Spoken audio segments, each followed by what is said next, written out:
Buenas tardes con todos. Bueno, vamos a empezar el curso, a continuar el curso de auxiliar en fisioterapia. Hoy día tenemos lo que es el tema de estudios funcionales y estructurales del ser humano, ¿no? Como parte de lo que vendría a ser el segundo tema de diplomados y el curso de auxiliar en fisioterapia. Yo soy el licenciado Magíster José Eduardo Campano Reyes, ¿no? Vamos a principalmente a aprender hoy día todo lo que respecta a la biomecánica, a la forma cómo ésta se aplica dentro de la evaluación terapéutica para los pacientes de cualquier índole terapéutica, como es, por ejemplo, lesionados centrales, neurológicos, trauma, ¿no? Ortopédicos, y una serie de características que vamos a verlas a continuación.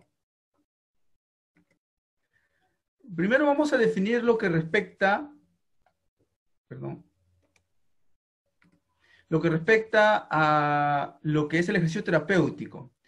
Propiamente, la prescripción del movimiento corporal para corregir un deterioro, ¿no? Esto se va a basar porque nosotros como fisioterapeutas vamos a conocer la manera como aplicar el ejercicio sobre los pacientes, ¿no? Corregir un deterioro se refiere más que nada a la manera de cómo este ejercicio que vamos a ejecutar va a ayudarle al paciente a evitar que tenga mucho más dolor, mucho más contractura, disfunciones centrales, disfunciones que le pueden alterar lo que es la parte, por ejemplo, de la marcha, la parte de las articulaciones, ¿no? Principalmente estos ejercicios se basan en ello, ¿no? En ayudarle al paciente a mejorar esta condición.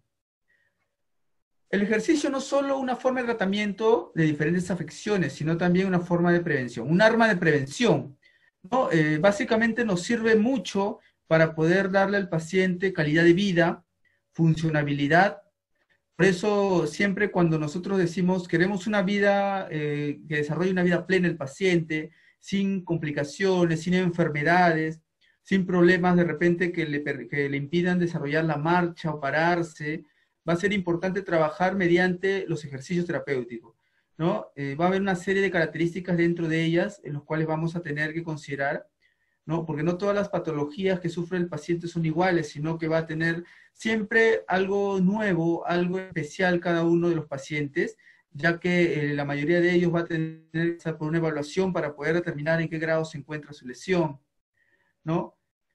Importante poder tratar de ver la parte preventiva, ¿no?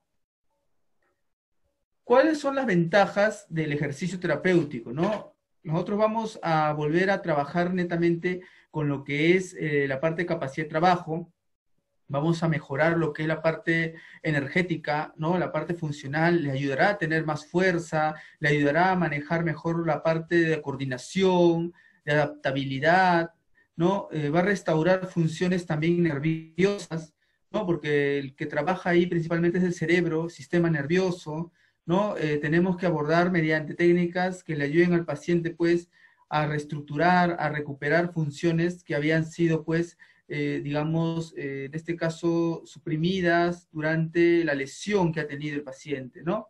Por ejemplo, si se lesionó traumatológicamente, entonces tenemos que lograr que el paciente no vuelva a recuperar el movimiento, por ejemplo, de esa pierna, esa cadera, ¿no? O digamos, el paciente tuvo una lesión de trauma de tipo fractura, vamos a ayudarle a que el paciente pueda ayudar a cicatrizar, a mejorar su estado total, ¿no? De sus articulaciones, del movimiento de la zona donde se ha lesionado, ¿no? Entonces vamos a tratar de verlo desde un punto de vista global, ¿no? No solamente tratar en sí la lesión, sino todo lo que tiene que ver con ello, su estilo de vida, cómo el paciente va a adaptarse a su nuevo movimiento, su nueva biomecánica, ¿no? Si bien es cierto, una lesión que puede ser de tipo trauma o neuro, puede generar que el paciente quede postrado, pero nosotros tenemos que darle calidad de vida para que mejore esa situación nueva en la cual se ve el paciente envuelto, ¿no? Lamentablemente el proceso no es rápido, sino que lleva toda una característica importante en lo que es aplicación del método, la forma como se abordar, la buena evaluación médica, ¿no? Entonces va a ser distinto un paciente con otros, ¿no? No todos los pacientes van a tener, digamos, la capacidad de poder recuperarse rápidamente, ¿no? Va a haber todo un proceso. Restaura funciones nerviosas también, ¿no? Le ayuda a mejorar la parte a nivel del sistema nervioso, a nivel de las estructuras que le ayudan pues a reestructurar, a reorganizar lo que es el movimiento, lo que es la relajación, ¿no?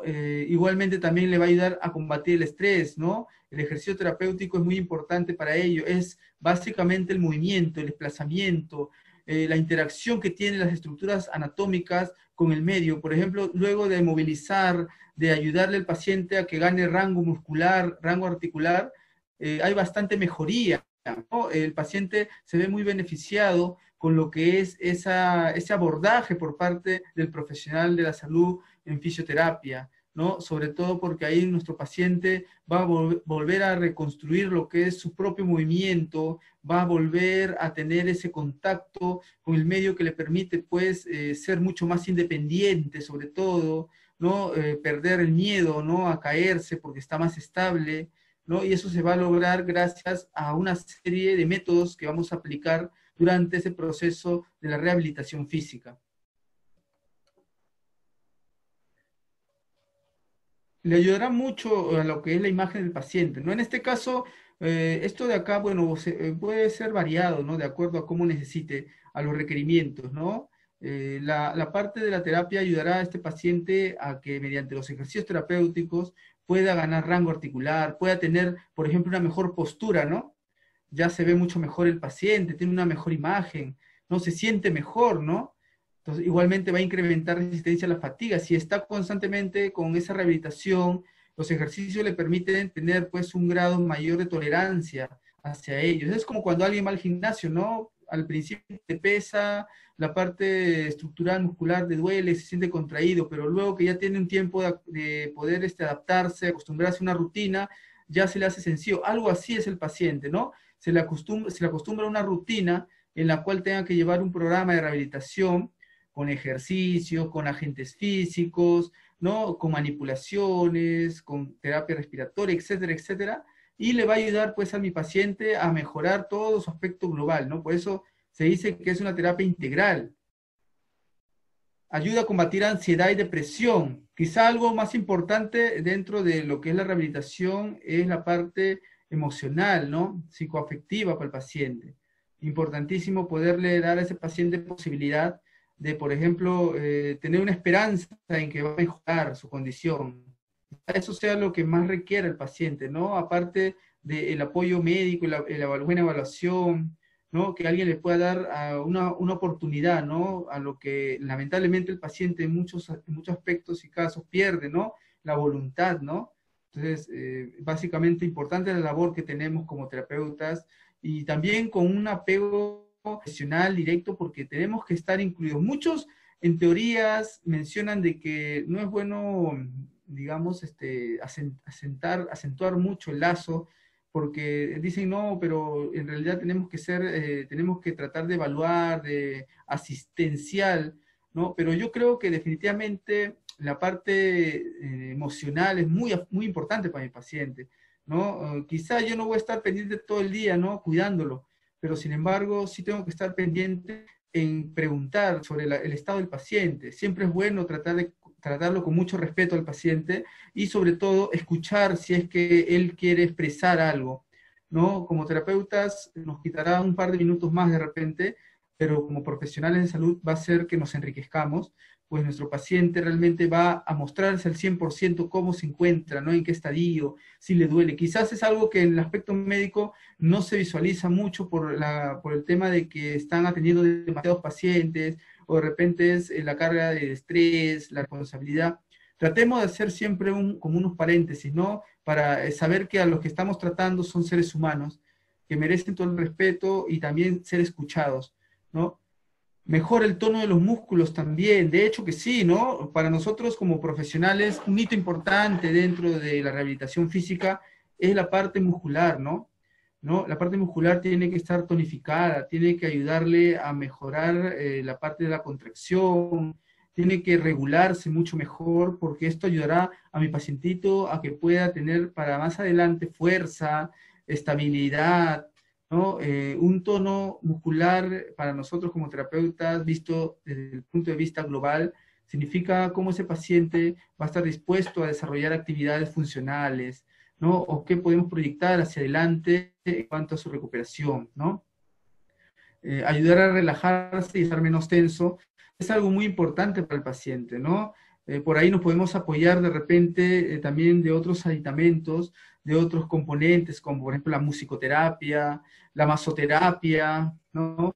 La parte del ambiente en el cual tengamos nuestro consultorio, donde se desarrollará el esquema de tratamiento. Entonces, todo ello va a ser algo importante porque va a permitir que mi pacientito pueda sentir ese confort, ¿no? De poder estar siendo atendido en un ambiente muy adecuado para él, ¿no? Y sobre todo en el estado que se encuentra, muchas veces se encuentra bastante deprimido, bastante poco entusiasta, entonces le va a ayudar a ello. Es importante esos puntos, ¿no? Para poder nosotros tener en cuenta la respuesta que tiene este paciente, ¿no? A sentirse mucho mejor de lo que se sentía antes de pasar a la rehabilitación. Esa es nuestra gran labor como profesionales. Quema calorías y va a ayudarle a perder peso. De hecho que también, ¿no? El ejercicio terapéutico es basado en ello, pero no todo el ejercicio terapéutico va a trabajar en una sola línea, sino que va a haber toda una variabilidad, ¿no? ¿A qué se refiere? Que vamos a utilizar el ejercicio como un medio para poder adaptar al paciente a la rehabilitación, al esquema de tratamiento. Por ello le vamos a dar la oportunidad de poder empezar individualizado, luego podemos trabajar en un programa, por ejemplo, podemos hacer, por ejemplo, circuitos terapéuticos, ¿no? Podemos aplicar diferentes fórmulas que me ayudarán, pues, a ver de diferente óptica lo que es la rehabilitación de mi paciente, ¿no? Mejora el sueño también, de hecho, ¿no? La parte funcional, la parte de una necesidad que se puede adherir al paciente es la necesidad de dormir, del sueño. ¿No? Dice, pero ¿por qué vamos a tratar de, por qué esta posibilidad, ¿no? Importante mencionarlo, ¿por qué? Porque en esta oportunidad mi paciente va a recuperar horas perdidas de repente que ha necesitado para relajarse, para poder estar activo, para poder desarrollar muy bien lo que es la rutina del ejercicio, ¿no? Esto es lo que pongo énfasis mucho. El sueño es una actividad tan fundamental, ¿no? La recuperación de cualquier paciente que no se puede dejar de hablar de ella, ¿no? Cómo va a desarrollarlo, la manera emocional hasta la parte biomecánica, ¿no? De repente ese apoyo que le damos psicoemocional durante el tratamiento se manifiesta en su vida diaria, ¿no? Y el paciente se encuentra mucho más de repente presto a desarrollar lo que es la rehabilitación, a desarrollar, por ejemplo, esquema de tratamiento, ¿no? Yo trato siempre de incentivarlos a estos pacientes para también evaluar constantemente cómo va avanzando su terapia, ¿no? Pues alguna vez yo les comenté que es importante verlo como un todo, ¿no? Siempre preguntar la historia clínica, cómo desarrolla, cómo está llevando a cabo las patologías adheridas. Mi paciente tiene que estar siendo monitoreado para poder ver todos los campos en los cuales está desarrollando su rehabilitación, ¿no? Entonces, yo lo trato de guiar, lo trato de incentivar, ¿no? Y también al mismo tiempo trato de poder motivarlo para que pueda llevar a cabo su terapia, ¿no? Algunas clasificaciones, por ejemplo, de la actividad motriz o del ejercicio, ¿no? Va a variar, ¿no? Por ejemplo, vamos a tener, según la mayor o menor participación del paciente en la ejecución de estos movimientos, por ejemplo, va a ayudar, por ejemplo, la resistencia, ¿no? Los pasivos, por ejemplo, son ejercicios que permiten al paciente movilizarse, pero sin una actividad propia, es decir, lo va a realizar, ¿quién? El mismo terapeuta, ¿no? Respetando obviamente los rangos, respetando, por ejemplo, las características biomorfológicas del paciente, respetando, por ejemplo, lo que es la fuerza muscular, todo lo va a ser adherido a esto principalmente. Los ejercicios activos, sin embargo, van a ser aquellos en los que va a haber participación de mi paciente. El paciente va a desarrollar un movimiento, por ejemplo, un ejercicio, con un fin terapéutico para poder ganar rango, ayudarle a propiocepción, ayudarle a la parte sensorial, vegetativa, sensitiva, ¿no? Etcétera, etcétera. Eso va a ser lo que va a ejecutar mi paciente, ¿no?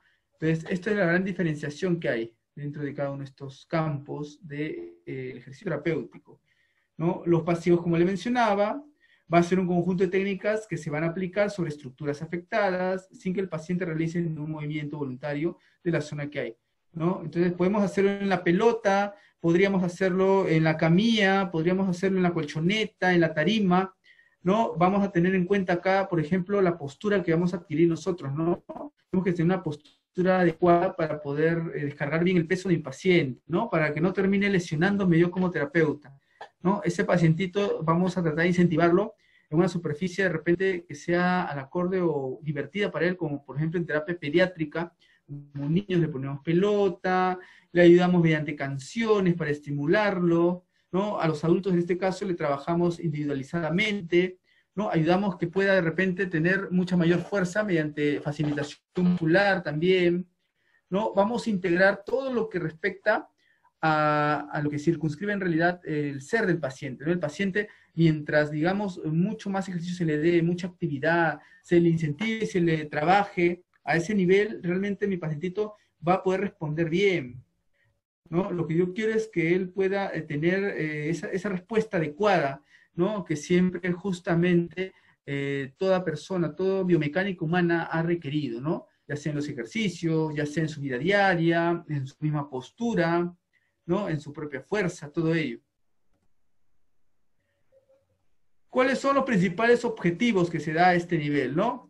Justamente objetivo para ejecutar la actividad física, terapéutica, ¿no? Vamos a prevenir la aparición de deformidades, por ejemplo, evitar que haya, pues, en este caso, escoliosis, alteraciones de la columna, va a evitar la rigidez también, ¿no? Para evitar que ese paciente haga lesiones crónicas, ¿no? De dolor crónico, por ejemplo, adultos mayores, pacientes que vienen de un posoperatorio, algunos pacientes que vienen pues con lesiones de fibromialgia, con lesiones crónicas que pueden ocasionarle al paciente un desnivel en su actividad normal, ¿no? O también, por ejemplo, anquilosis en pacientes en posiciones viciosas, ¿no? Puede ser en el paciente que esté en mala postura durante mucho tiempo y eso genera, pues, que haya una distorsión en la columna, una disfunción que le puede generar daños posteriores al paciente, ¿no? Por ejemplo, de calcificaciones, rectificaciones, ¿no? Mi paciente podría generar incluso fibromialgia, síndromes miofaciales que pueden, digamos, comprometer estructuras musculares del cuello, de la espalda y producirle mucho dolor. Tiene que haber una preparación previa, ¿no? La preparación previa se refiere al músculo, sobre todo. El músculo le ayudará, pues, al paciente a mantenerse activo, a ordenar lo que es su funcionabilidad durante el proceso de actividades, digamos, globales, funcionales musculares, ¿no? Como es el caso, por ejemplo, de lo que sería todo un plan de tratamiento de psicomotricidad para mi paciente, ¿no? Eso es lo que principalmente buscamos dentro de la terapia, ayudar al paciente a que pueda conseguir justamente esa parte fundamental que requiere el movimiento en la biomecánica, ¿no? Entonces se basa justamente en la parte evaluativa, ¿no? Para ver en qué grado se va a encontrar, pues, las lesiones a nivel del músculo, ¿no? Digamos, si vamos a poder ayudarle a fortalecer, a recuperar, por ejemplo, la parte sensitiva, ¿no? Recuperar, por ejemplo, la parte articular, ¿no? Entonces, esa parece importante. Igualmente también vamos a despertar reflejos propioceptivos, ¿no? Y a la conciencia del movimiento, contribuir a conservar o crear las imágenes periféricas del esquema corporal o espacial, ¿no? Su esquema corporal va a basarse específicamente en conocer, ¿no? Lo que es su cuerpo. Tener una conciencia intrínseca, no me refiero simplemente a verlo exteriormente, sino aprender a reestructurar nuevamente su propia motricidad. Por ejemplo, en pacientes neurológicos, aquellos que han tenido una lesión central, ¿no? Una lesión a partir de la motoneurona, o ha generado de repente una polineuropatía periférica, se le puede abordar mediante técnicas para reconocer, ¿no? Reestructurar el movimiento, ¿no? Por ejemplo, aplicación de presión en las plantas de los pies, ¿no? Stretching analítico, ¿no? Puede ser disociaciones, ¿no? Cualquiera de ellas va a ser técnicas importantes para ayudarle al paciente a recuperar una función que en este caso ha sido inhibida durante la lesión, ¿no? O digamos, ha producido, pues, que se retraiga y exacerbe reflejos, que es más complejo incluso, ¿no? Porque reflejos sabemos que van a limitar otras funciones vitales de la parte sí, relacionada con lo que es la contracción muscular, con el control, ¿no? El autocontrol, automovimiento, ¿no? Lo que nosotros basamos y conocemos, por ejemplo, como integración de la motoneurona, ¿no? Esto en cuanto a lo que es un poquito de la parte asistencial, ¿no? Las contraindicaciones igualmente, ¿no? También habrá contraindicaciones. Definitivamente, por ahí es algo a lo cual tenemos que poner énfasis, ¿no? Fracturas en periodo de consolidación, procesos inflamatorios. Por ejemplo, el ejercicio no podemos darle mayor, digamos, mayor énfasis cuando hay mucha inflamación. Podría generar dolores, ¿no? Podría generar reinflamaciones, ¿no? Igualmente, fracturas también. Tenemos que ser muy precisos para desarrollar actividades, que mi paciente descargue peso, que mi paciente tenga la posibilidad de movilizar en rangos mayores de lo normal, articulaciones muy dolorosas en algunos casos, a veces se quedan con mucho dolor, el paciente requiere que haya pues una evaluación constante, ¿no? Para poder nosotros evitar que este paciente vea pues en este caso representar el dolor en su postura. Si le duele a mi paciente simplemente va a tener dificultad para seguir un tratamiento, ¿no? Eso es lo que principalmente se busca, que el paciente no sufra en sí de una secuela que sea mucho más notoria posterior a la terapia, ¿no? No queremos que el paciente diga, uy, me ha dolido la terapia, o he tenido problemas, o en este caso puede ser que ni siquiera diga si no se quede postrado, ¿no? Necesitamos por ello tratar de evaluar constantemente y saber qué es lo que realmente estamos abordando, ¿no? Es muy importante conocer realmente nuestra posibilidad como profesionales de la salud. Derrame articular, articulación dolorosa, rigidez articular postraumática, esa es la que les menciono, de la postraumática o posoperatoria, ¿no? Van a encontrar una serie de bibliografías, ¿ya? No es algo que está específicamente en una sola bibliografía, sino hay un proceso en general en el cual se basa en poder determinar datos de pacientes con este tipo de lesiones, ¿no? Que cada vez aumentan, ¿no? Y definitivamente va a tener, pues, una repercusión, ¿no?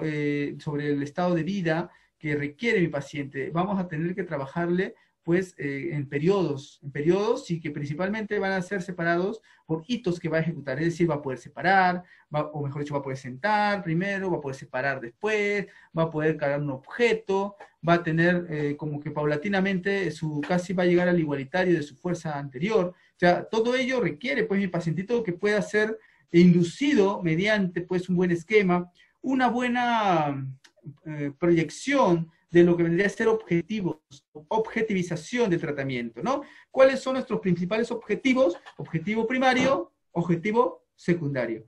Objetivo primario para nosotros va a ser siempre como profesionales salvaguardar la vida y evitar el dolor, ¿no? Toda terapia no puede empezar ni con dolor ni tampoco va a poner en riesgo la vida del paciente, ¿no? Si vamos a poner algún momento en riesgo la vida del paciente, ya dejaría de ser terapia, ¿no? Lo que tenemos que hacer es básicamente adaptarnos a esa necesidad que requiere mi paciente y saber cómo vamos a abordar mediante nuestro aditamento, nuestro bagaje de posibilidades que tenemos. Igualmente, lo que es tumores en las zonas de tratamiento, ¿no? Es muy complejo, ¿no? Porque se sabe que, por teoría se sabe que, por ejemplo, el ultrasonido emite sondas de ultrasonido que justamente afectan en este caso, pues, a las personas que tienen tumores, a las personas que están llevando un proceso neoplásico, ¿no? Entonces, tener cuidado también, por eso es importante la evaluación durante este proceso, ¿no? Es una evaluación constante. No debe realizarse en las articulaciones del codo, ni pequeñas articulaciones en los dedos, ¿no? Es por ello que se busca siempre que haya, pues, por parte del abordaje terapéutico, pues, digamos, algo más formal, ¿no? Muchas veces la terapia hoy en día casi lo puede querer hacer el que ve un video en internet o quiere ponerse a hacer masaje, ¿no? Realmente es bastante riesgoso por varios aspectos que, bueno, vamos a ir mencionando poco a poco, ¿no? Tomando en cuenta una acción adecuada y teniendo en cuenta también una historia clínica que la va a leer el profesional, en este caso, terapeuta físico o el propio médico, ¿no? No tratemos de ver, digamos, tenemos que tratar de nosotros mismos poder concientizarnos de que es necesaria una evaluación profesional, no porque me ayuda, porque me va a ayudar, me hace mover los huesos, me voy al quiropráctico, no, porque definitivamente hay todo un proceso en el cual el terapeuta físico va a llevar a cabo una evaluación, ¿no? Entonces, intrínsecamente tenemos que saber muy bien lo que estamos enmarcando en las contraindicaciones, si no, vamos a ocasionarle más daño al paciente que beneficios. Indicaciones con lo que vendría a ser los ejercicios pasivos, ¿no? Justamente acá, como terapeuta, va previa a otros tipos de movilizaciones, en la parálisis flácida también se puede dar, ¿no? ¿Por qué dice como terapéutica previa, no? porque acá es como una retroalimentación al sistema, ¿no? Es decir, para que tú vuelvas a levantar tu brazo, tienes que integrar parte en tu plasticidad cerebral que te ayude a comandar esa función, ¿no? Pero si no tienes conectada esa línea funcional dentro de la motoneurona, entonces no vas a poder ordenar a tu brazo que se levante. Entonces, tú tiene que haber alguien que te lo levante de una manera mecánica, de una manera, pues, pasiva, ¿no? Entonces, eso es la función del terapeuta en una primera instancia, desarrollar esa funcionalidad para que podamos nosotros también tener íntegro el buen proyecto de tratamiento que vamos a tener como terapéutica preventiva en ciertos procesos para conservar movilidad, ¿no? También se tiene que ayudar, por ejemplo, la parte de lo que es la terapéutica preventiva es para ayudar a ese paciente que pueda integrar funciones. Por ejemplo, aquellos que tienen escoliosis, lumbalgia, pico del loro, artrosis, enfermedades degenerativas, van a tener que constantemente retroalimentar lo que es una vida saludable y también abordaje terapéutico prácticamente de por vida para mantener estable esa función vital, ¿no? Se necesita pues esta participación integral de lo que vendría a ser el abordaje fisioterapéutico, ¿no? En procesos y vasculares periféricos respiratorios también se da, ¿no? Justamente acá es importante mencionar los procesos respiratorios. Tenemos, por ejemplo, el famoso EPOC, enfisema pulmonar obstructivo crónico, el asma, ¿no? Tenemos también acá lo que es enfermedades periféricas como las polineuropatías y síndrome de Guillain-Barré, ¿no? Entonces son patologías que nosotros mismos vamos a ir desglosando y vamos a ir trabajando mediante la posibilidad que nos ofrece justamente la investigación, el conocer, entender cómo mis pacientes van a reaccionar ante un estímulo, ante lo que vendría a ser directamente estos procesos, ¿no? Fisiopatológicos.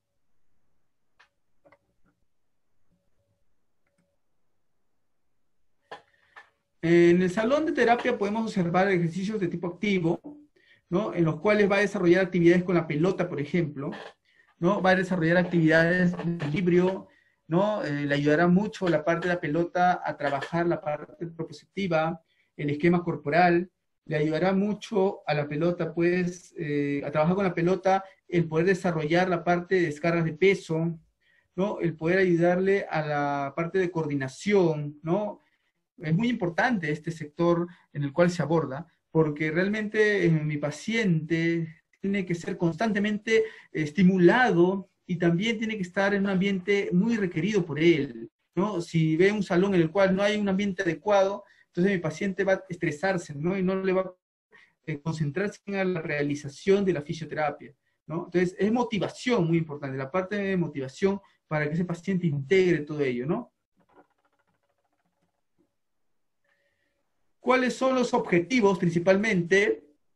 Vamos a ver algunos. Recuperar o mantener la función muscular, facilitar los movimientos articulares integrándolos al esquema corporal. ¿Por qué? Con un objetivo, ¿no? Queremos que nuestro esquema corporal sea íntegro, ¿no? Que pueda ayudar a la persona a poder desarrollar la parte sensitiva, sensorial, el movimiento proprioceptivo, ¿no? Por ello se busca que este esquema corporal vaya a mantener su función, que es lo que permite, pues, que pueda desarrollarse ahí directamente la motricidad normal, ¿no? Del paciente. O recuperar, en este caso, haya sido, pues, producto de una lesión, ¿no? Recuperar el tono muscular, ¿no? También, definitivamente. Acá es importante incrementar la potencia muscular, se puede dar, ¿no? Va a trabajar a partir de lo que es la parte de funcionabilidad. Alguna vez le mencioné que, por ejemplo, en el INR trabajan hoy en día con conceptos de funcionabilidad, ¿no? Ya no se hace el trabajo típico terapéutico que se echa en colchoneta o en la camilla, sino que es un proceso completo en el cual, pues, mi paciente va a recibir todo el componente del medio ambiente, empezando por el aspecto emocional, el aspecto de motivación, el aspecto de desarrollo del plan de tratamiento, terapia de lenguaje, ¿no? Terapia geriátrica, ¿no? Abordaje terapéutico para control de esfínter, etcétera, etcétera, va a tener un montón de, en este caso, posibilidades para poder desarrollar lo que vendría a ser, pues, en este caso, los objetivos, ¿no?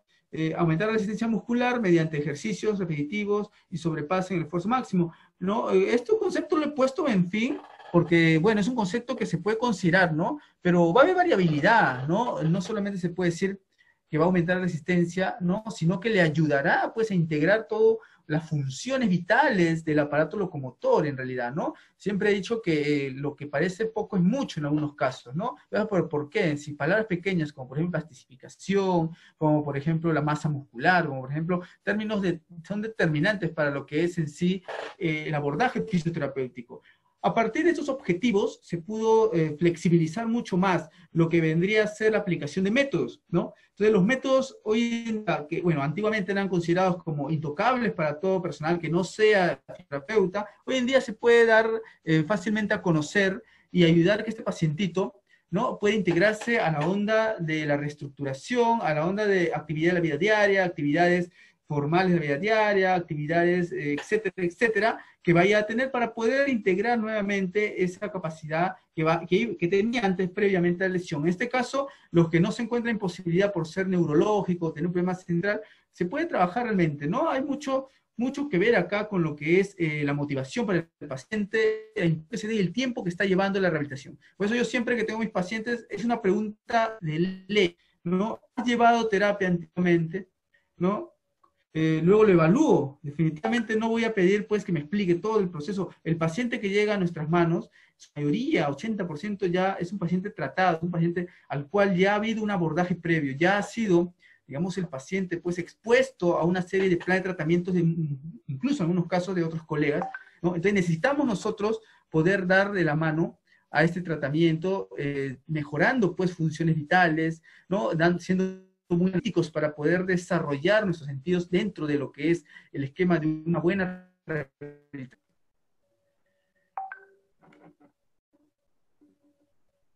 ¿Alguna consulta de repente por ahí? No sé si tendrán.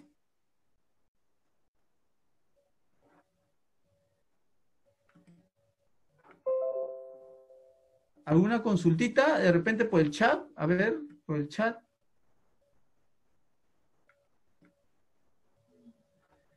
Si alguna cita por el chat, por favor, lo voy a responder igual, por favor.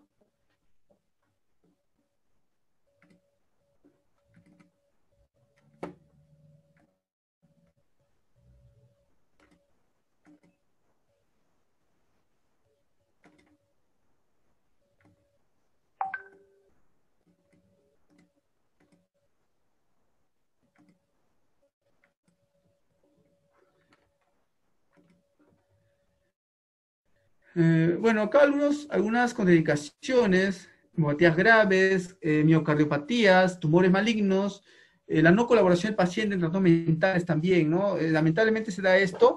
Dirás, pero ¿por qué tenemos que abordar pacientes, ¿no?, que tienen trastornos mentales? Como terapeutas trabajamos en sí en todos los campos, en la biomecánica humana, y se requiere que este paciente pueda también adquirir estructurabilidad, que se también pueda tener lo que es funcionabilidad, básicamente darse cuenta mucho lo que es las actividades funcionales para que se reintegre. ¿Por qué se quiere que se reestructure el paciente? Porque va a reintegrarse hacia lo que vendría a ser la parte de la actividad de la vida diaria, para que mi paciente pueda desarrollar bastante independencia, ¿no? Es como un paciente que también tiene un trauma de tipo óseo. Entonces mi paciente no va a querer estar toda la vida dependiendo de una silla de ruedas o de una muleta, sino que va a tener que reinsertarse a las actividades de la vida diaria. Esas actividades que nosotros escogemos, que sean, obviamente, en general van a trabajar todas, pero vamos a escoger una primera instancia, van a ser nuevamente actividades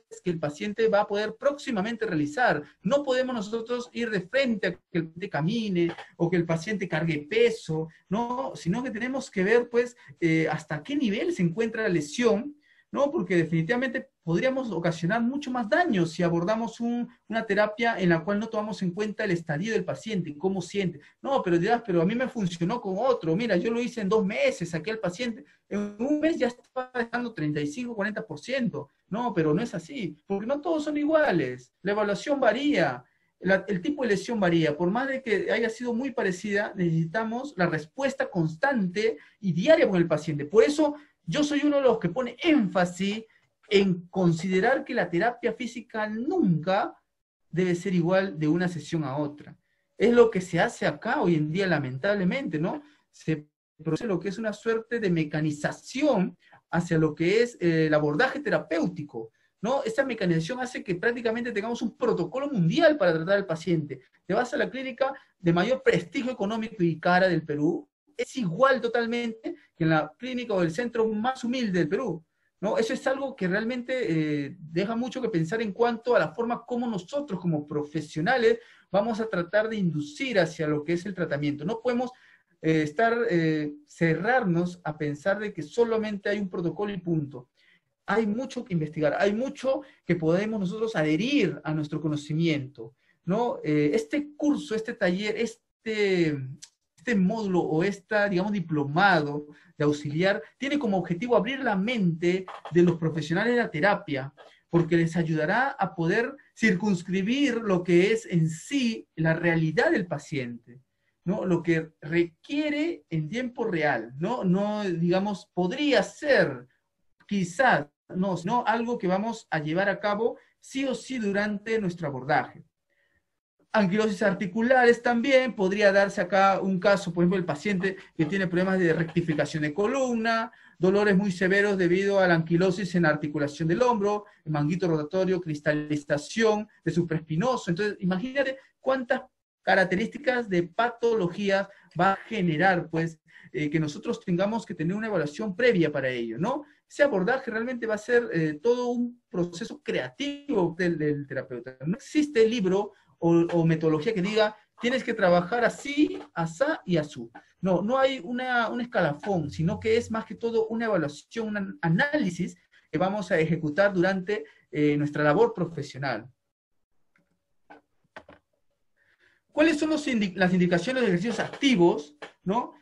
Por ejemplo, procesos patológicos, ¿no? Por ejemplo, el aparato locomotor, cuando hay atrofias, por ejemplo. Atrofia es un estadio en el cual, por ejemplo, el músculo ya llega a un punto de desoxigenarse, ¿no? Pierde volumen, se desnutre, ¿no? ¿No? Entonces los procesos son escalafonados. Primero hay una contractura, de ahí una contractura crónica, de ahí una rigidez, y de ahí se hace recién atrofia. O sea, no es que de pronto yo digo, me voy a atrofiar o me atrofio el músculo, no, para nada. Es un proceso degenerativo, pero se da debido justamente a factores mecánicos, por ejemplo, mala posición, enfermedades neuropáticas, enfermedades centrales, virales, tumorales. Entonces, cualquiera de ellas es la causa de algo extremo como es la atrofia. Por ejemplo, las alteraciones del sistema nervioso, ¿no? Acá tenemos una serie de alteraciones en las cuales nosotros vamos a aprender a inhibir, a estructurar y a fortalecer, ¿no? Poco a poco de acuerdo a mi pacientito, ¿no? Por ejemplo, yo abordo pacientes neurológicos en los cuales algunos tienen procesos evolutivos muy favorables en rápido tiempo, ¿no? No necesitan de repente mucho de tendencia a seguir uno y otro tratamiento, ni a variar, sino que se basan en sí en lo que vendría a ser propiamente, pues, la acción-reacción, ¿no? Cómo ese paciente aborda su patología y a partir de las necesidades de poder desarrollar una independencia va a ejecutarlo. No, con ello no quiere decir que el paciente solo va a hacer terapia, sino más bien al contrario, va a necesitar un guía que le ayude nuevamente a integrar esas funciones que antes las hacía con normalidad, ¿no? Porque hay como un lazo ahí que une la normalidad y la rehabilitación, ¿no? Es necesario tener en cuenta cómo ha estado previo a la lesión para poder tener de una u otra forma un límite en el cual nosotros vamos a basar nuestro estudio, ¿no? Y nuestro abordaje, ¿no? Siempre he dicho, cada paciente no solo es un paciente, sino es un caso, ¿no? Es una casuística. Cada uno podría ser objeto de una investigación completa porque se sabe sus datos, la forma como ha llevado su tratamiento, qué podríamos nosotros hacer por él, ¿no? Cómo lo podríamos evaluar, si el médico lo ha derivado de nuevo, o quizás ha sido nuevamente el paciente que viene por primera vez, o sea, un montón de puntos que vamos a ser muy útiles, para poder tener el caso bien definido, ¿no? Y saber cómo abordarlo, ¿no? Entonces, cuando vean su ficha de evaluación, véanlo ya con otros ojos, ¿no? Yo sé que muchos trabajan en hospital o también en clínicas particulares, vean mucho y tomen en cuenta la ficha de evaluación, ¿no? Curioseen lo que es la ficha de evaluación para que se den cuenta realmente que en sí aborda de una manera, pues, global, integrativa, pero más allá de ello necesitamos análisis dentro de la elaboración de un plan de tratamiento, ¿no? Ese análisis va a merecer cada paciente, ya que cada uno de ellos va a requerir, pues, ser diferenciadamente un paciente, ¿no? De cualquier índole. Alteraciones cardiorrespiratorias, también, obesidad también, hay una gran característica acá, ¿no? El paciente obeso prácticamente tiene mucha tendencia a caer en cuanto a una enfermedad respiratoria, una enfermedad que pueda ser del sistema nervioso central, una enfermedad también por un virus. Entonces, son personas vulnerables. Definitivamente tiene que mejorar esta situación para poder evitar en el futuro de repente algún, digamos, por ejemplo, ¿no? Lesiones que puedan ser de por vida para el paciente o tengan que extirparle pues articulaciones, ¿no? Como es el caso de la artritis, artrosis, ¿no? Entonces ahí tenemos que nosotros buscar la forma, ¿no? De cómo se va a poder abordar, cómo vamos a poder inducir. Enfermedades vasculares periféricas también. ¿Cómo se va a dar esta clasificación, ¿no? Justamente, ¿no? ¿Cuál es la importancia de esta clasificación de ejercicio activo? Activos asistidos van a ser activos libres y activos resistidos. Principalmente esos tres van a ser los puntos que vamos a ver.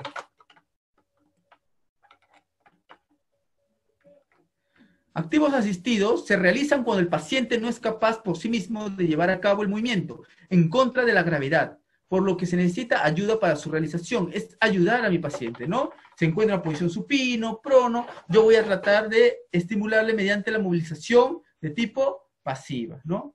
Entonces, ¿para qué se hace ello, no? ¿Por qué es necesaria una movilización? ¿No?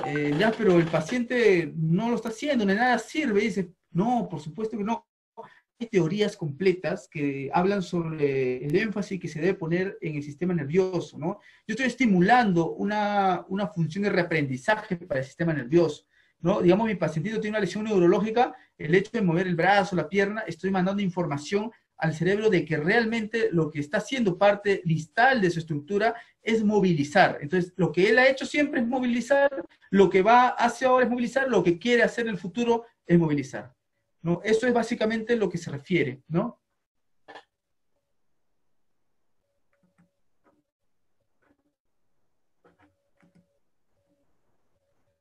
Activos libres también, dice justamente llamados gravitacionales, ¿no? El paciente ejecuta los movimientos de los músculos afectados exclusivamente sin requerir ayuda ni resistencia externa, excepto la gravedad. Con este tipo de movilizaciones se mantiene el ángulo articular, la fuerza y la coordinación, ¿no? Entonces, ejercicio básicamente durante un proceso de inicio, ¿no? Por ejemplo, en la facilitación, ¿no? Tomamos muy en cuenta un proceso conocido como la iniciación rítmica, ¿no? Bueno, obviamente que hay una tendencia a estudiar este concepto antiguo que habla sin movimiento. Hoy en día la evaluación en sí se basa en el movimiento, ¿no? Y ya, pero ¿por qué se da el movimiento? Claro, es necesario dar una funcionalidad al músculo y darse cuenta cómo de una manera integral, de una manera que está pues relacionada con lo que directamente podemos decir, un estímulo-respuesta, una interacción esquemática del paciente, se va a llevar a cabo. Por eso necesitamos ver al paciente desarrollar este tipo de ejercicios, ¿no? Este tipo de ejercicios activos libres, ¿no? Será muy importante poder desarrollar esto en un programa de rehabilitación. Podríamos nosotros trabajar circuitos terapéuticos, podríamos trabajar también acá actividad prospectiva o rotonda terapéutica en la cual haya, pues, en este caso, una cantidad determinada de terapia, ¿no? Entonces vamos a ver ahí que eso es el punto, uno de los puntos más importantes de tratar dentro de lo que es la funcionabilidad, ¿no? Y la biomecánica del ser humano. Activos resistidos, igualmente, movimientos que se realizan tratando, perdón, de vencer la resistencia que opone el fisioterapeuta con sus manos o por medio de instrumentos. Sea la contracción muscular, se realiza contra resistencia externa, ¿no? Por ejemplo, activamos cadenas neuromusculares, vamos a tener que utilizar definitivamente los planos de movimiento. Igualmente en el FNP, por ejemplo, ¿no? Facilitación neuromuscular proprioceptiva. Objetivo máximo es darle funcionalidad, destreza, fuerza al músculo.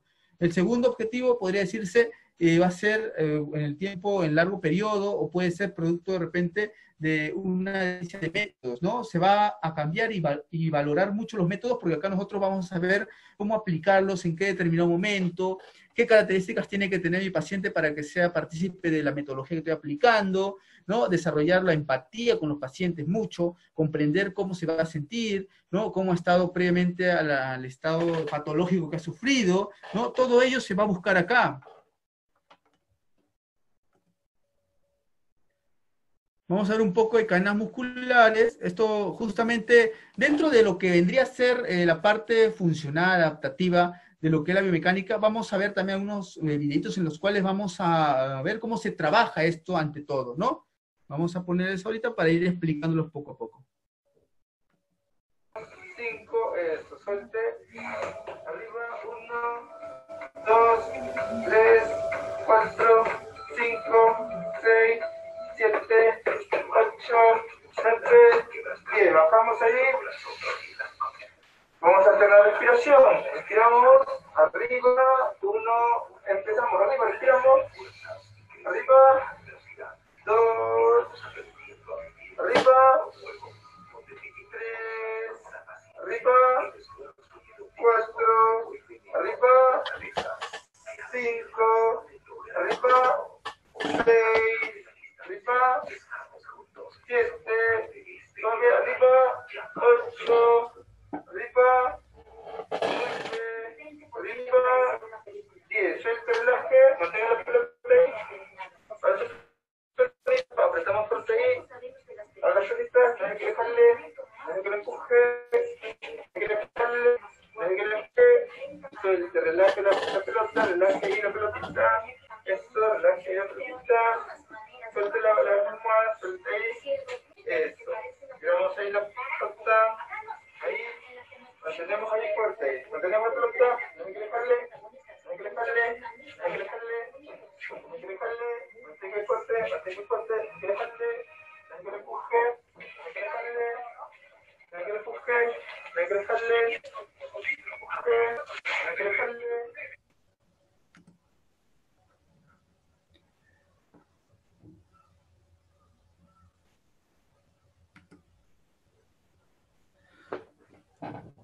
Bueno, ¿me escuchan? Creo que sí. Por ahí había un problema con el audio. Bueno, básicamente lo que hemos trabajado ahí con el paciente es estimulando lo que es las cadenas musculares, ¿no? Porque es un paciente que tenía dificultad debido a una secuela de hemiparesia, y por ello nosotros buscamos siempre que mi paciente sea activo durante el movimiento. Los ejercicios que se trabajan son necesariamente ejercicios para adaptarlo y para que este paciente esté estable, ¿no? A un paciente no de frente no se le va a parar ni hacer caminar. Hay todo un proceso que está circunscribiendo lo que habla el neurodesarrollo, es decir, que mi pacientito comience a tener fuerza, comience a tener equilibrio, comience a tener coordinación primero antes de ejecutar actividades como la marcha, ¿no? Como el desplazamiento, como el ejercicio. Por eso siempre buscamos que este paciente esté bien adaptado primero. Si no, podría fracasar el hecho de llevar a cabo una bipedestación, podría caerse, no tener fuerza. Podemos variar con la pelota, pero la pelota es un aditamento importante para trabajar, digamos, cualquier tipo de articulación en el cuerpo, en las descargas de peso, en el movimiento, ¿no? Podríamos trabajarle, bueno, vamos a ver más adelante lo que son los métodos, pero podemos trabajarle una serie de ejercicios creativos en los cuales haya un trasfondo, es decir, sea un objetivo, ¿no? ¿Por qué ponerle la pelota por debajo de la pierna? ¿No? Queremos de repente trabajar cadenas musculares, ¿no? De repente cuádriceps, de repente darle estabilidad a la cadera, ¿no? A partir de movimientos que circunscriben las articulaciones de la cadera, la articulación de la rodilla y la articulación del tobillo. Entonces, todo eso es integral, ¿no? En realidad es toda una función.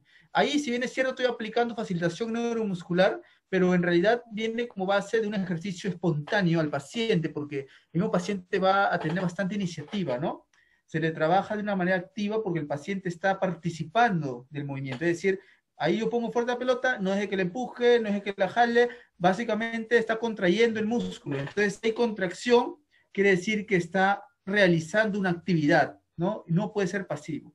Se ejecuta pasivo al principio como una forma, pues, de iniciar al paciente en el tratamiento, ¿no? Es por ende que se dice acostumbramiento a lo que es el ejercicio, cuando yo tomo al paciente con las manos y voy a tratar de movilizar, desplazar el segmento corporal hacia diferentes rangos, hacia diferentes ángulos, hacia diferentes, digamos, proyecciones anatómicas que pueda tener, en este caso, pues, su eje central de movimiento.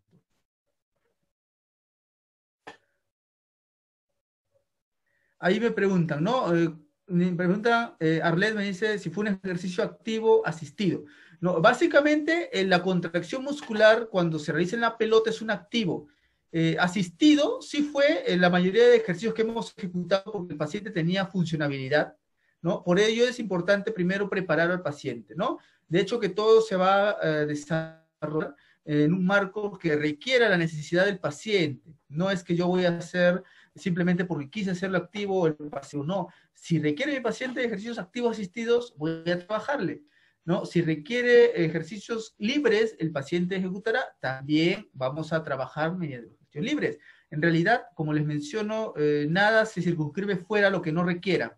Si mi paciente va a requerir algo, yo voy a rápidamente a conllevarlo de una manera directa, inducida muscularmente a que lo ejecute. Ese va a ser mi objetivo, mi plan de trabajo a aquella sesión. Pero la siguiente sesión podría ser otra. De repente ha perdido funcionabilidad. Basta un día para que el paciente pueda perder funcionabilidad, ¿no? Puede ser de repente el tono aumentado, puede ser por varios factores, ¿no? Qué sé yo, el aspecto emocional, podría ser también producto de repente de una mala contracción, de repente de cómo ha dormido ese día, etcétera, etcétera, ¿no?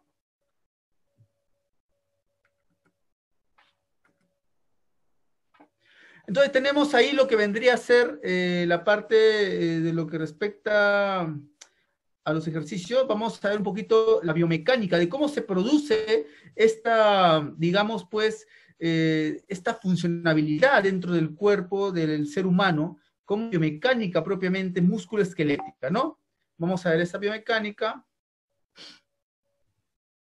Hola, voy a tratar en este vídeo de describir más profundamente el patrón corporal que se asocia con cada estado emocional, así como una serie de expresiones verbales que, si bien todos utilizamos, quizás lo hacemos sin pensar y darnos cuenta de que su origen es totalmente propioceptivo, es decir, que proviene de la consciencia de lo propio y que vienen a expresar el movimiento o posición corporal asociado a cada estado emocional.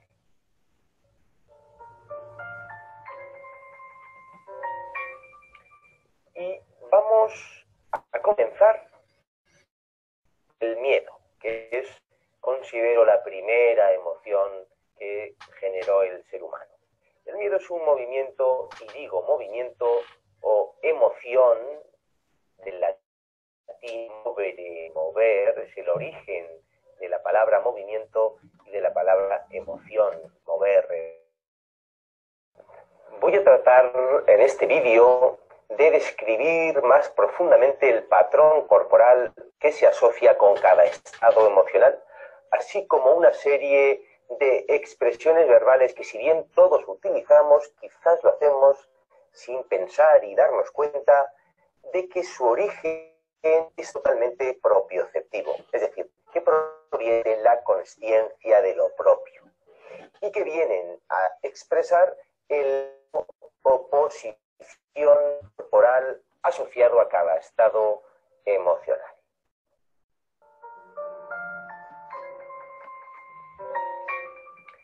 Y vamos a comenzar por el miedo, que es, considero, la primera emoción que generó el ser humano. El miedo es un movimiento, y digo movimiento o emoción, del latín emovere, mover, es el origen de la palabra movimiento y de la palabra emoción, mover, removere. Como digo, el miedo es un movimiento, una emoción hacia atrás y hacia adentro, como podéis ver en este esquema. Se caracteriza, por lo tanto, por una concentración de la sangre hacia la zona visceral, la sangre se recoge hacia adentro, y zonas más profundas, de forma que la periferia, la piel y la musculatura se quedan pálidas y frías.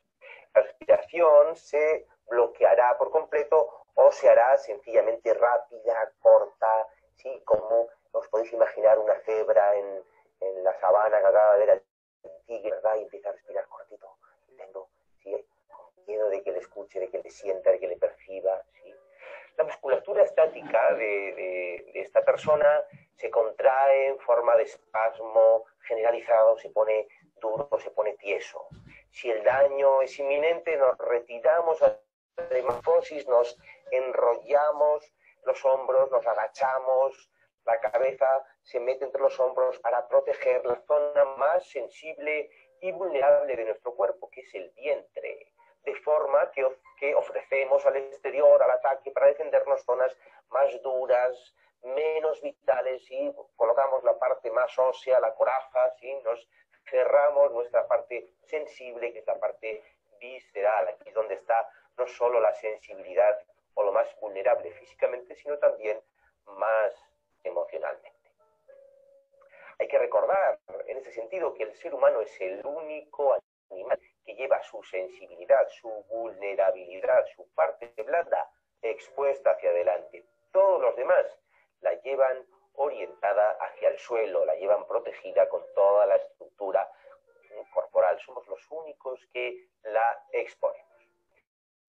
Es como me has dejado de una pieza, me has dejado del susto, me has dejado de piedra, tener los cordones de corbata en alusión al bloqueo de la respiración, o el nudo en el estómago, y el rabo entre las piernas en alusión a la retirada, ¿sí?, de la pelvis en retroversión para encogerse, como hacen también los perros, encogiéndonos en cifosis lumbar. Todo esto habla de estas sensaciones y de este movimiento propio del miedo. La rabia, que es el movimiento o emoción contrario, tiene por lo tanto que seguir un patrón también opuesto, en este caso de agresión, movimiento hacia afuera, hacia adelante. Agresión no es pegar, no es morder. Agredere es un término latino que significa ir hacia. El agresivo en el amor no va a golpear a la chica que le gusta para llevársela de los pelos, sino que da el paso para ir hacia. Es decir, la agresividad es un movimiento muy saludable, muy sano, muy útil y muy necesario para las personas. Como decía, la rabia es un movimiento hacia adelante, es un movimiento hacia afuera, y esto se dará con una respiración más rápida y más profunda para producir más energía que sirva a este movimiento, ¿verdad? Es un aumento de tono en la musculatura dinámica para preparar también este movimiento hacia afuera, este ataque, así como un gesto de retropulsión de los hombros con aumento de la lordosis del arco lumbar, ¿sí?, algo más activo, más cercano a salir hacia adelante, ¿vale? Y vamos a tener también la rectificación de la cifosis, ¿eh? Esto sería la huida, esto el ataque. De forma que el tórax también va a adelantarse, de ahí el gallito, ¿verdad? Además se da un enrojecimiento de la piel por la migración de la sangre a la periferia. La piel y los músculos van a recibir toda la sangre con la finalidad de dar toda la energía a estos últimos para la acción, para ese movimiento hacia afuera, para atacar, para actuar, para ir hacia. Apretamos además los puños y los dientes para contener este movimiento o para aumentar la presión y hacer así un movimiento más grande. Es el grito que se suelta cuando una tenista ya golpea, ¿sí? Golpear con una raqueta es un movimiento agresivo, es un movimiento hacia afuera, es un movimiento hacia adelante. Cuanta más presión coge un globo en este sentido, más fuerte es su explosión, más fuerte es su movimiento. Contenemos y explotamos saliendo hacia adelante. Todo esto se va a reflejar en expresiones como no me calientes, en alusión a ese aumento de la temperatura, esa migración de la sangre, o rojo de la ira, lo mismo, la piel llena de sangre, ¿sí? Estar quemado, cuando uno se calienta, repetidamente se calienta muchas veces, ¿verdad? Se quema. También decimos lo de me tienes negra o me tienes negro. Quien se quema mucho se quema, se pone negro, me tienes frito, lo mismo. Todas esas expresiones hablan del calor propio de la rabia. Hay expresiones que hablan más de la postura corporal, como ser un echado hacia adelante o ser un gallito, por el gesto agresivo de adelantar el tórax hacia adelante. Vemos así que lo que va a caracterizar el binomio miedo-rabia es un movimiento hacia adentro, hacia afuera, hacia atrás, hacia adelante, retirada, ataque, implosión, explosión. De esta forma, el temblor asociado al miedo de quien está a punto de actuar se relaciona con este estado de frontera o duda entre este y el contrario. Ataco, defiendo, me retiro, ataco. ¿Sí? Es esa frontera que se da en ese momento rápida y se convierte en un temblor, en una duda de qué movimiento hacer. Huyo o ataco, que es lo que podría tener una cebra cuando está a punto de decir, bueno, el tigre me ha pillado, ya voy a atacar porque no me queda otra solución. ¿Sí? Vamos a ir ahora con las dos emociones que son la alegría y la tristeza. La alegría es un movimiento hacia arriba, como veis en el esquema, y hacia afuera. Al igual que la rabia, los he representado en rojo por su característica más caliente. La característica básica de cualquier forma de la alegría es la erección del raquis, la retropulsión suave de las cinturas escapulares. No es como la rabia, sino más suave y es hacia arriba, ¿sí? Se aumenta el volumen de la caja torácica de forma que la respiración se profundiza. Es como si desde dentro esa alegría nos hinchara de forma que nos enderezamos, ¿no? También se da una elevación de los rasgos faciales en general, ¿sí? Además, al igual que en la rabia, aunque en menor medida, como os decía antes, hay una migración de la sangre a la periferia. Utilizamos de esta forma expresiones como ¡qué subidón!, ¿no? Dar saltos de alegría, explosión de júbilo, ¿no? Como el cohete que explota en lo más alto después de un ascenso, ¿no? Es cuando uno salta y grita bien en lo más alto, ¿sí? El cohete es la metáfora en este sentido de la alegría, con su explosión en lo más alto. La tristeza, por lo tanto, va a ser una emoción o movimiento opuesto, hacia abajo y hacia adentro. Se caracteriza por el hundimiento generalizado del cuerpo, de la postura corporal. Todo se cae, las facciones, la columna vertebral se enrolla en cifosis, los brazos cuelgan sin fuerza de unos hombros adelantados, ¿verdad? Las piernas flaquean, sin energía, todo baja hacia abajo y todos los rasgos faciales, como digo, caen. Por otra parte, la respiración se hace corta, débil, nuevamente sin energía, es una bajada de energía, es como si nos deshincháramos, ¿sí? La circulación se retira de la periferia de forma que sentimos un ligero frío, no tan intenso como el del miedo, que es helado del susto, pero sí un ligero frío que da, en ese sentido, la necesidad de que nos arropen, que nos protejan, que nos calienten. Sí, es un frío un poco, vamos a decir, más sutil. En este caso, es como si hubiéramos perdido un apoyo interno, como que si hubiéramos perdido esa alegría que nos apoya para elevarnos, de forma nos deshinchamos y caemos hacia abajo. Hay multitud de expresiones que dan fe de estas sensaciones y de este movimiento corporal, como pueden ser, por ejemplo, el estar hundido, el caerse el alma al suelo, el bajonazo, o levantar el ánimo, estar con el ánimo por los suelos o arrastrarse.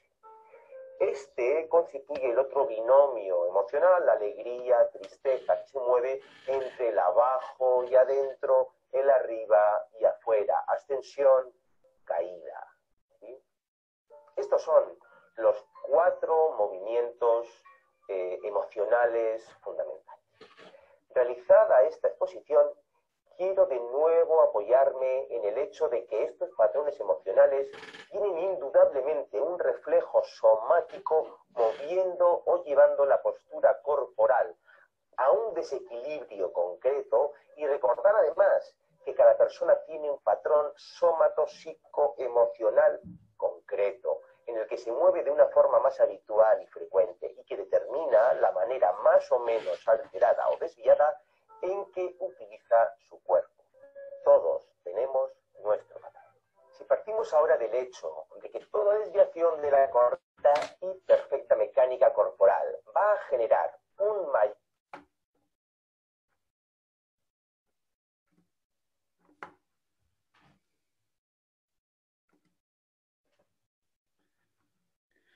Bueno, básicamente lo que respecta al video quiso dar a entender la forma de cómo se va a producir dentro de nuestra biomecánica la expresión corporal, ¿no? Justamente eso es lo que quiero que podamos entender. La expresión corporal tiene que ver mucho en sí con la postura, en cómo te encuentres, ¿no?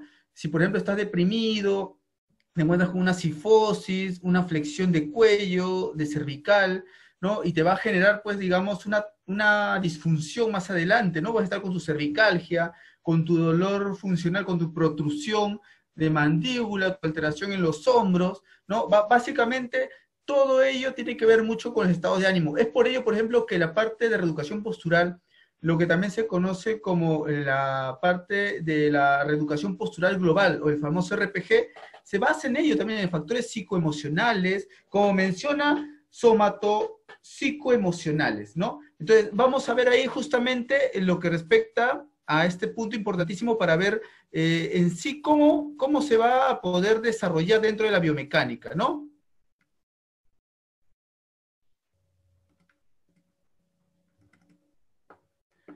Entonces, vamos a ver un poco las cadenas musculares, ¿no? Que se refiere justamente a ello. Las cadenas musculares son todas estas estructuras formadas por músculos que van a formar específicamente, y vale la redundancia, lo que es un conglomerado de músculos o de seguidilla de músculos que van a hacer una determinada función. Es decir, un grupo muscular en común, van a hacer una sola función, pero sin embargo pueden estar posicionados de diferente manera. En otros triplanares pueden ser diferentes tipos de músculos, pueden ser músculos bipartidos o famosos bíceps, podría ser un músculo partido en cuatro como el cuádriceps, pero igual todos van a realizar una función, va a determinar mucho lo que es la característica estructural de anatómica. Son circuitos, dice, en continuidad de dirección y de planos anatómicos por donde circulan las fuerzas de organización o organizadoras del cuerpo. Te dice también acá, de aquí derivan tres principios. Es necesaria una continuidad sin interrupción de toda la cadena. Es necesaria la continuidad de la cadena de la cabeza a los pies, ¿no? Es decir, va a tener un origen y un fin, y va a ser circunscrita por, digamos, una serie de músculos que tienen funciones adheridas, pero que también trabajan en conjunto con fascias neuromusculares, es decir, todas las que están relacionadas con lo que cubre o el segmento que va a cubrir este grupo de músculos que ejecutan una función en común. Ojo, las cadenas musculares van a ser variadas, ¿no? Y vamos a ver también que una de sus características más importantes es que justamente es necesario que estas cadenas musculares puedan generar toda coreografía del movimiento del cuerpo. Es decir, básicamente hacen como un componente sincronizado para realizar un movimiento. Por ejemplo, al hacer este movimiento, estoy realizando un movimiento tripartido con tres funciones básicas: flexión, abducción, rotación externa, ¿no? De hombro, pero sin embargo, este movimiento me permite a mí poder integrar tres planos, ¿no? Porque la flexión es en un plano diferente que la extensión, igualmente un plano diferente que la abducción y también la rotación. Entonces vamos a tener en cuenta que va a haber varias características. Una cadena es todo el movimiento, no es solo un músculo. ¿Qué es lo que hago? Apertura, ¿no? Abro los brazos. Entonces mi cadena será cadena de apertura.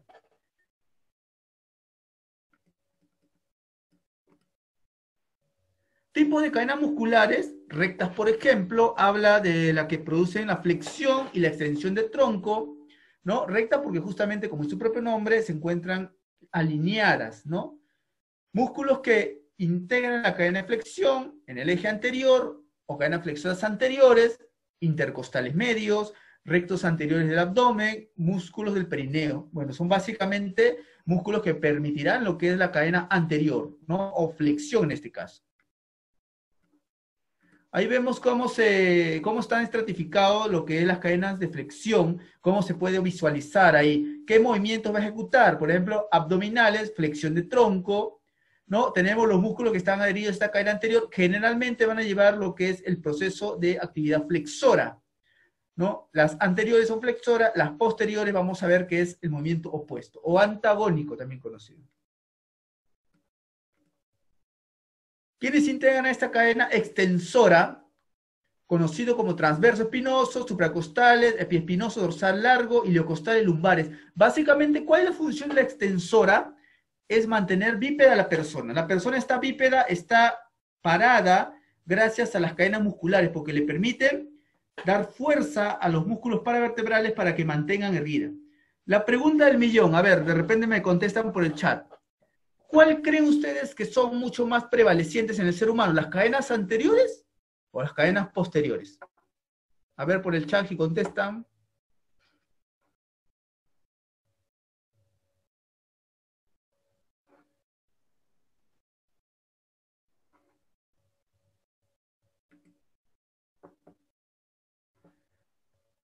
A ver, por ahí, ¿me escuchan? A ver, ¿cuáles creen ustedes que son las cadenas musculares más prevalecientes en el ser humano? ¿Las cadenas anteriores o las cadenas posteriores?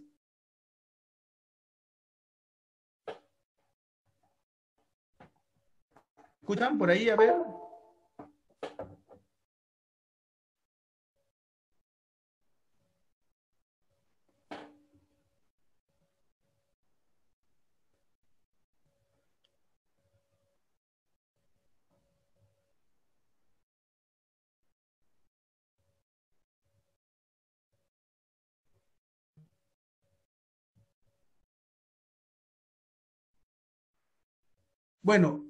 Bueno, básicamente lo que se refiere a cadenas musculares, vamos a considerar de que las posteriores son las que prevalecen. ¿Ya? Pero ¿por qué prevalecen las posteriores anteriores? Es básicamente lo siguiente, las cadenas posteriores son aquellas llamadas antigravedad o gravitatorias también le dicen. ¿Por qué le dicen antigravitatorias o gravitatorias?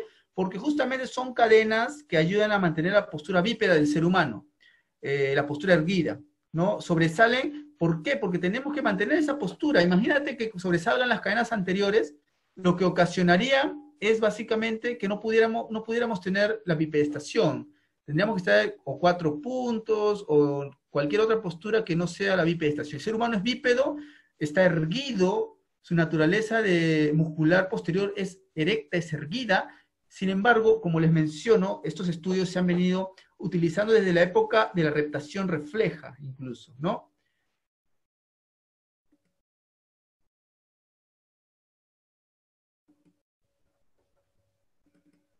Como seguimos viendo, tenemos acá entonces lo que vendría a ser las cadenas cruzadas, ¿no? Las cadenas cruzadas justamente van a producir la torsión del movimiento, ¿no? Es decir, va a permitir que haya la famosa rotación o la torsión, ¿no? Vamos a ver algunas de las cadenas cruzadas, básicamente van a ser los músculos que le integran, como oblicuo, intercostales, oblicuo mayor, intercostales externo, psoas ilíaco. Van a ser básicamente los que permiten esos movimientos importantes para poder acomodar nuestro sistema al eje axial.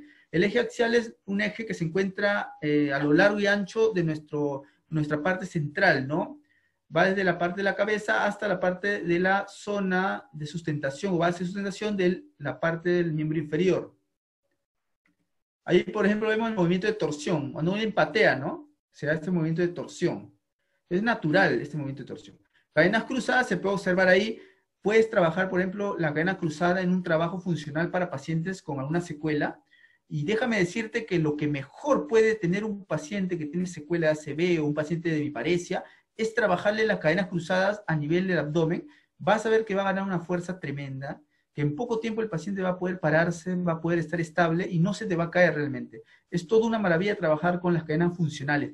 Incluso yo recomiendo, por ejemplo, que ustedes pueden buscar Busquet, ¿no? El compendio de cadenas musculares en las cuales hablan íntegramente sobre la manera como estos trabajan sobre la función de estabilidad durante la marcha, ¿no? Antes de parar al paciente es necesario trabajarle bien las cadenas estabilizadoras, funcionales torsionales, cruzadas en miembro superior e inferior, sobre todo para que este paciente no sufra de repente una caída o un desnivel, un desequilibrio.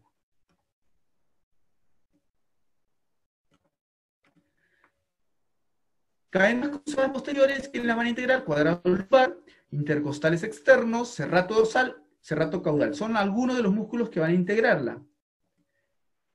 La cadena cruzada posterior se puede observar ahí.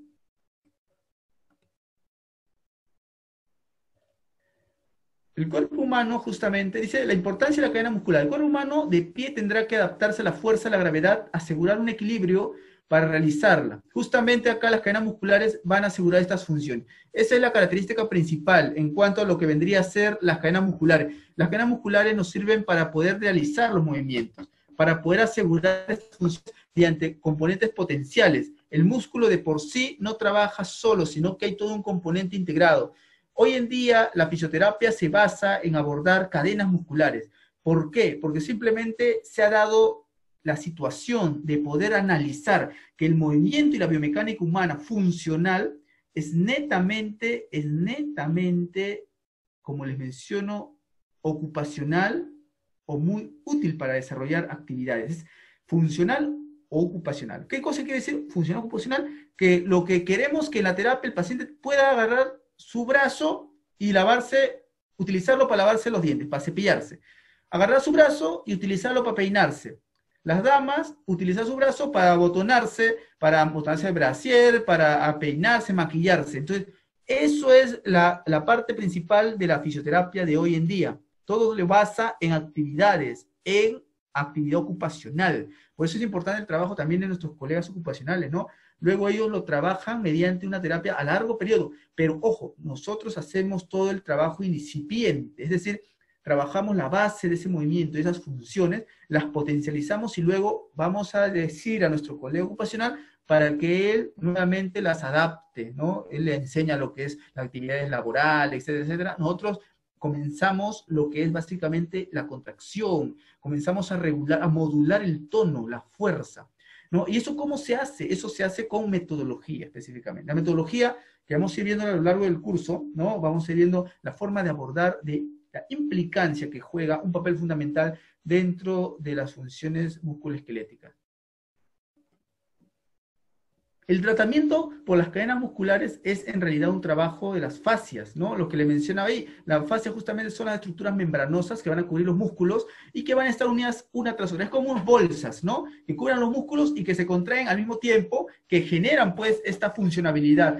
El músculo no solo trabaja por sí mismo, sino también trabaja fascia, trabaja complejo vásculo nervioso, vena, arteria, nervio, trabaja también componente adherido funcional como es la propia piel, ¿no? Así que en una lesión hay lesión múltiple, ¿no? No solo el músculo se lesiona, sino el ligamento, la articulación, la fascia, la membrana, ¿no? El periósteo en muchos casos, se lesiona la funcionabilidad de la cadena, ¿no? Por eso dicen, hoy en día la terapia no se basa en solamente un músculo, sino es toda la cadena que circunscribe. Si tú tienes una lesión a nivel del psoas, por ejemplo, implica que haya problemas en la marcha, implica que haya retracción aparte en la zona lumbar, implica que haya inestabilidad pélvica, implica que haya dificultad para la flexoextensión global del miembro inferior. Entonces te das cuenta que es todo un proceso, ¿no? Es más allá de solo pensar de que es solo un músculo el que vamos a tratar.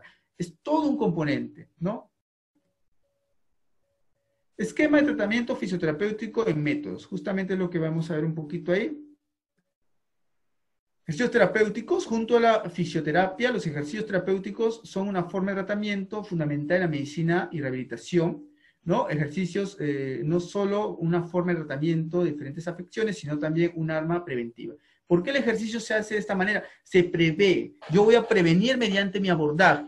Mi ejercicio terapéutico va a servir para mantenimiento muscular, para darle fuerza, ¿no? Va a servir para hacer estiramiento. Para cualquiera de ellas va a ser útil porque yo voy a abordarlo. ¿Y cuál va a ser mi objetivo en general? Dependiendo qué es lo que quiere mi pacientito, qué es lo que requiere. Si requiere fuerza, si requiere estabilidad, por ejemplo, a un deportista, mucho más mi objetivo va a ser centrado en lo que es la competencia. Tiene que tener mucha fuerza, adquirir digamos, un ramo articular que le permita adherirse a la competencia. Si quiere un adulto mayor, más que todo mantenimiento, que evite caerse, equilibrio, lo principal. Si es una persona convencional como nosotros, común y silvestre, que está trabajando de oficina, funcionabilidad, para que esta persona tenga independencia, para que vaya a hacer sus cosas, para que agarre y tenga la posibilidad de poder preparar su desayuno, caminar en la calle, trasladarse en el micro, o manejar en este caso. Entonces, esos son los trazos que yo, por ejemplo, visualizo cuando hago en realidad un esquema de tratamiento. No vamos a trabajar con todos iguales,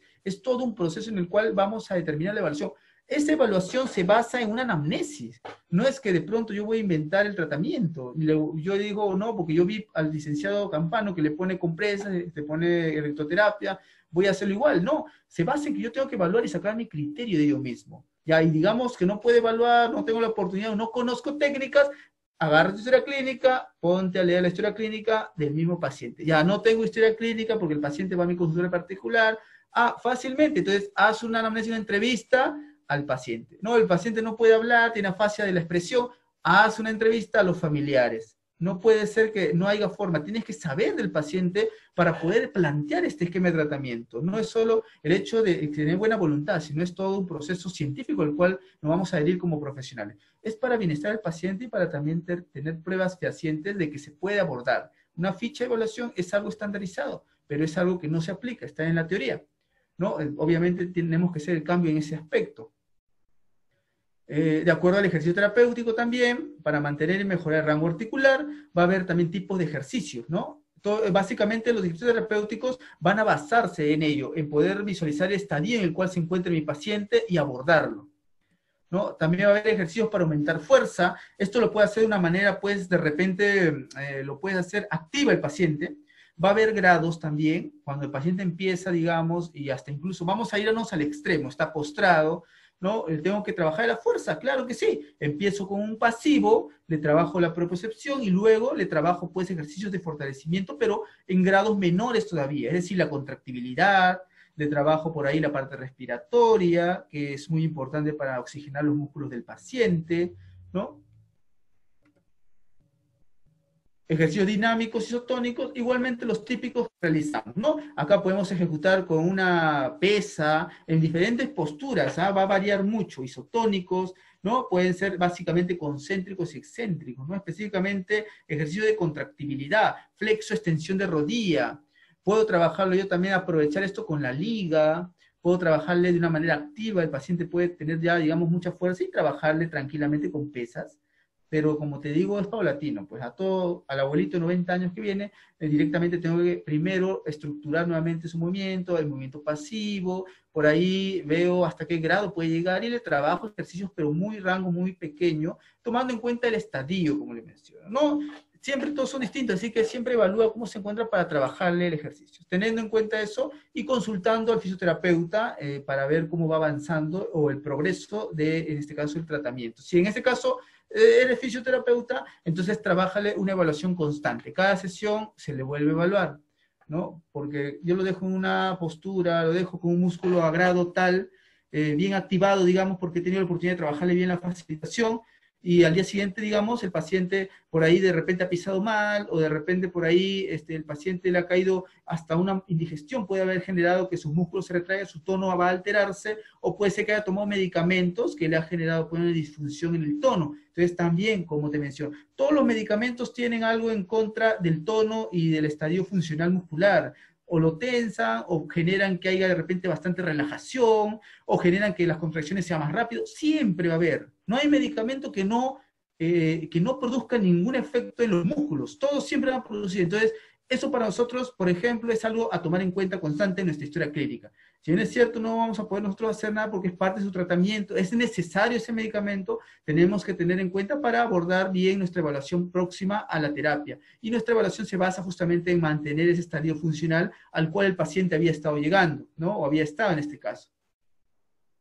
Los tipos de contracciones musculares, mencionamos acá isométricos, son estáticos, pero con ello no quiero decir que no sean activos. Son activos contracciones que se ejecutan sin un desplazamiento, pero sí con una contracción constante.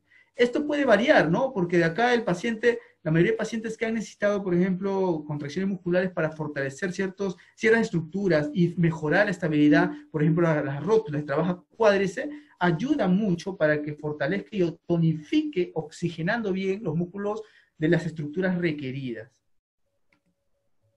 Ejercicios para mejor resistencia, puede ser un stretching, puede ser también un ejercicio en la piscina también, terapia acuática, la marcha en la piscina, por ejemplo, ayuda mucho a mejorar resistencia. La parte respiratoria, ejercicios de respiración son fundamentales para mejora de la resistencia.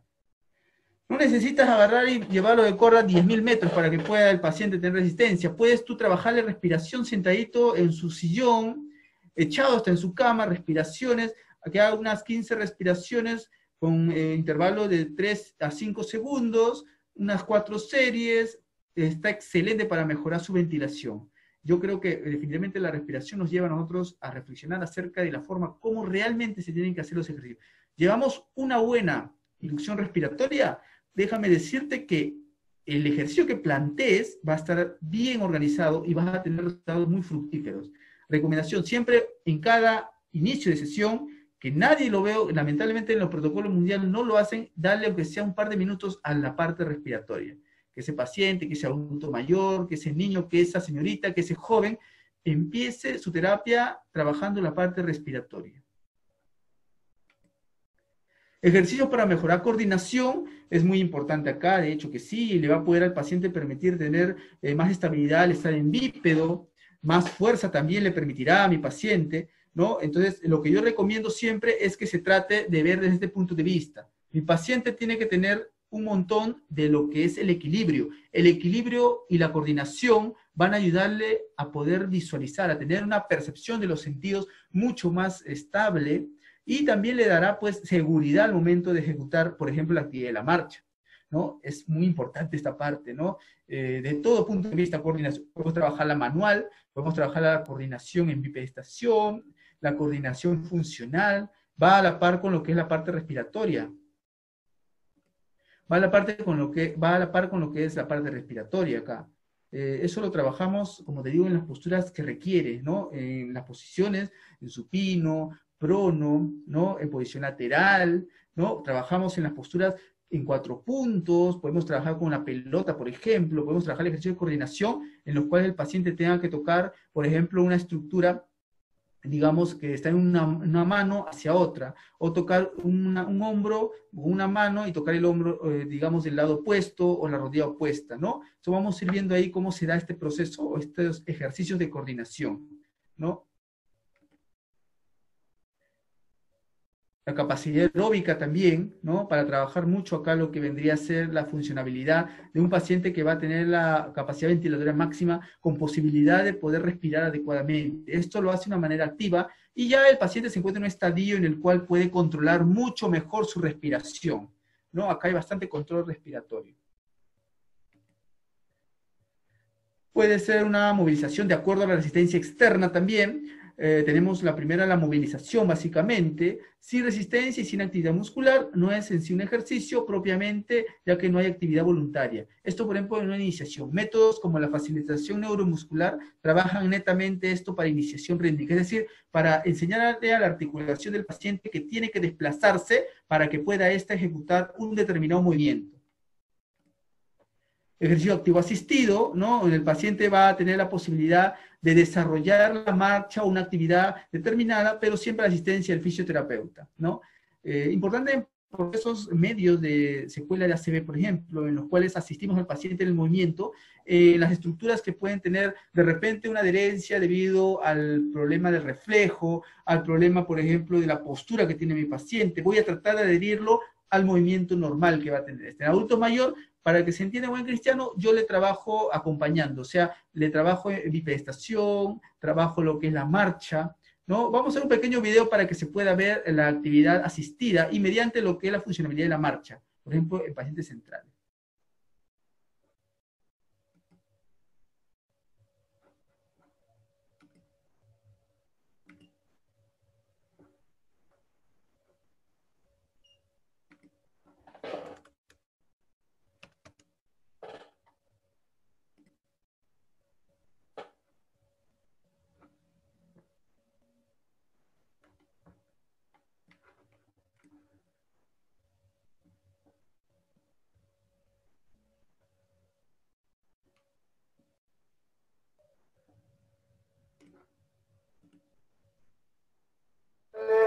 No hay que le empuje, eso, no hay que dejarle, no hay que le empuje, no hay que dejarle, eso, derechito, saca pecho, eso, no hay que dejarle, no hay que le empuje, no hay que dejarle, empuje mi mano, empuje mano, eso, empuje mano, eso, empuje mano, eso, empuje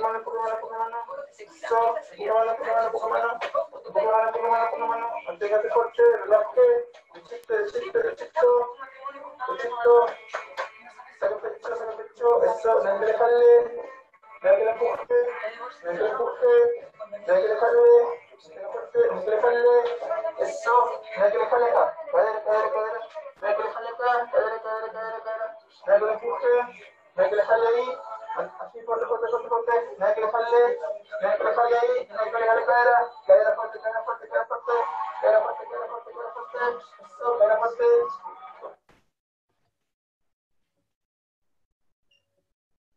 Básicamente, lo que tenemos ahí es cómo se trabaja directamente la estabilidad. El paciente tiene bastante fuerza activada dentro de lo que son sus cadenas musculares, por eso le permite estar sedente, ¿no? Es un paciente que tiene más de 90 años, sin embargo, la terapia ha ayudado a que este paciente pueda reestructurar sus fuerzas mediante la parte de inicio respiratorio. El paciente ahorita se sienta, aunque la postura todavía está un poquito tambaleante, pero ayuda bastante, por eso se le trabaja a él lo que vendría a ser los activos asistidos, ¿no? Si bien es cierto, tiene bastante independencia, pero ahí yo trato de facilitarlo mediante fuerzas centrípetas que le puedan permitir estar mucho más estable.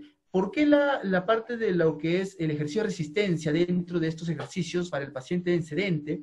Es porque el paciente en sedestación tiene que tener una estabilidad total. Si bien es cierto, el paciente puede sentarse, pero si se han dado cuenta, al principio está todavía tambaleando, producto de que tiene músculos perivetrocanterios bastante debilitados y también tiene la dificultad de secuelas que todavía están en su brazo. Entonces trato yo de descargarle peso de acuerdo a la propiocepción que tiene dentro de sus cadenas musculares posteriores. Yo trato de inducirlo a que este paciente active mucho más los paravertebrales y estar más derechito. Por eso trabajo ahí la parte de propiocepción a nivel de la columna, estimulándole mediante el capotaje, el golpeteo, induzco a que este paciente pueda tener flexibilidad en cuanto al movimiento y los sentidos también pueden ser rápidamente estimulados mediante la misma propiocepción, ¿no? O el propio esquema corporal.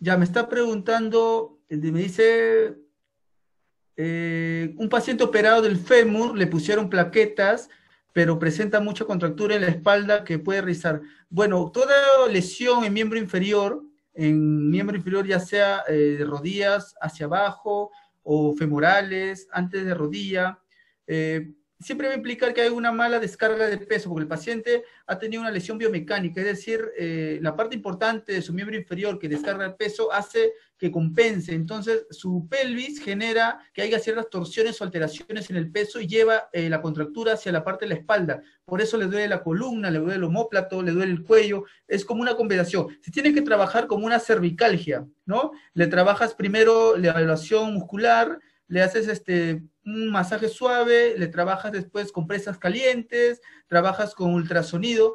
Obviamente el protocolo tienes que llevarlo a cabo mediante el requerimiento. Si es muy adulto mayor, de repente colocas infrarrojo. Si es una persona que es joven relativamente, le trabajas ultrasonido relajante, terapéutico, ¿no? O terapia combinada, no habría ningún problema, ¿no? Y el masaje empieza suave, poco a poco vas buscando los puntos de contractura para aplicarle un poquito de presión, puedes aplicar Siriax en los puntos que están más contracturados, pero tienes que hacerlo paulatinamente, ¿ya? Porque es común que se lesione a alguien en el miembro inferior y que termine con dolores de espalda en la columna.